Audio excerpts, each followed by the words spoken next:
Hello, my amazing artists. I hope you're doing well and having a great week so far, and I hope you had a great weekend. So we're going to start today's art lesson by going over what we're going to need, okay?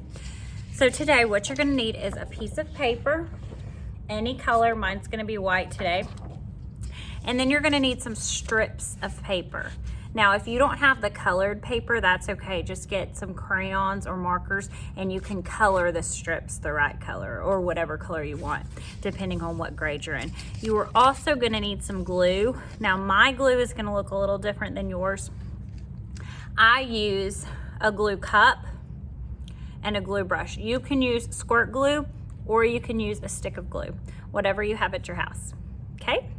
Today we're going to learn about lines and we're going to do a line sculpture. Can you say that word? Sculpture.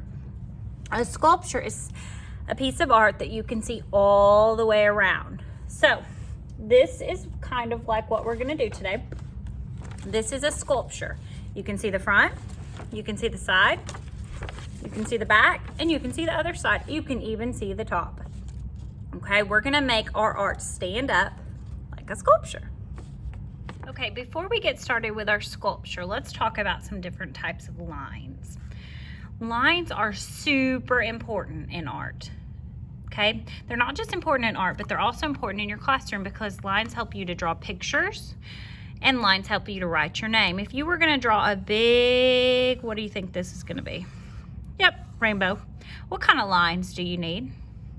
You guessed it, you need big curved lines. You have to know how to draw these lines in order to draw a rainbow. And then if I want to put the clouds down here, I need to know how to draw these bunny hop lines, don't I? Which are just curves connected to each other. So you need to know how to draw lines in order to draw pictures. You also need to know lines in order to write your name. Good job.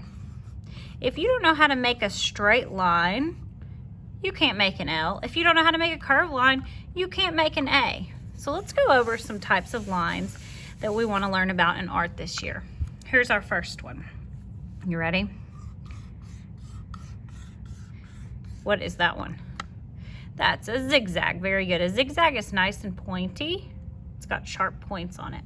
Okay, what about this one? Have you ever seen this one before? If you've ever been to the beach or the lake, you've seen that one. That's called a wavy line or a curvy line. It's nice and soft and smooth. Okay? We just did this one with clouds.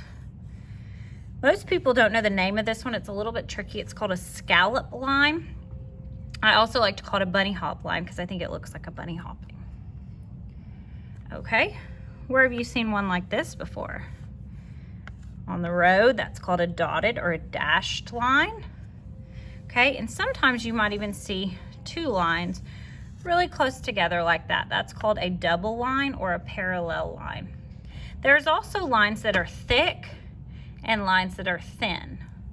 Those are just some of the types of lines. Today, we're gonna be making a sculpture.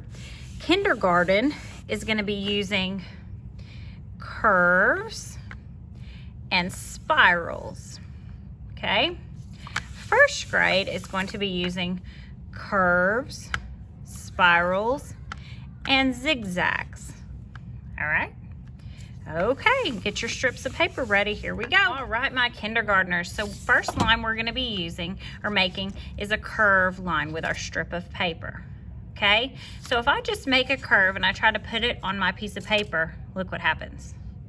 It just falls. What do we use to stand up? We use feet.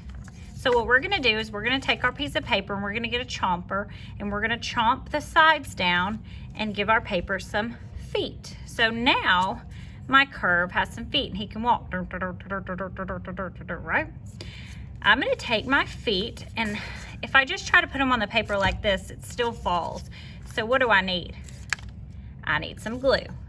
I'm gonna take my feet and I'm gonna put a little bit of glue on the bottom of both of those feet and then I'm gonna flip them over and I'm gonna glue them anywhere on my paper, anywhere I want to, and I'm gonna hold them down for 5 seconds so that glue can stick. 1, 2, 3, 4, 5. Here's the thing. If you use too much glue, your feet get slippery and they slip around. So don't use too much glue. All right, I'm gonna do the same thing again. I'm gonna get another piece of paper and I'm gonna give each side a little foot. And I'm gonna put a little glue on the bottom of the feet. And you can glue that curve wherever you want. You might put 1 foot on top and 1 foot down here. That seems kind of fun. So I'm gonna hold it for 5 seconds. 1, 2, 3, 4, 5. Okay, and then you can do as many curved lines as you want. If I turn it sideways, you can see it really good. Now, oh, my foot came out. I didn't hold it long enough. Sometimes you gotta hold it for 10 seconds. Okay, now the other line I'm gonna do is a spiral. This one's really fun. So I'm gonna get another piece of paper. And to make a spiral, you need something to wrap it around. So you might need a pencil, or you might have a paintbrush, or you might have a pen at your house somewhere.